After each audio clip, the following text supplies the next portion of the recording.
жиған қарларды бір-біріне бөлген ұнады. Қар туралы қандай қызықтар білдің?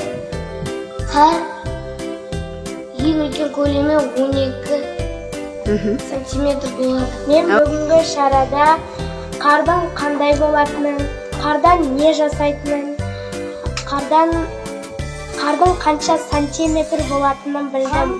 Бүгінгі шарада қарды бастыру ойыны ұнады. Маған бүгінгі шара қатты ұнады.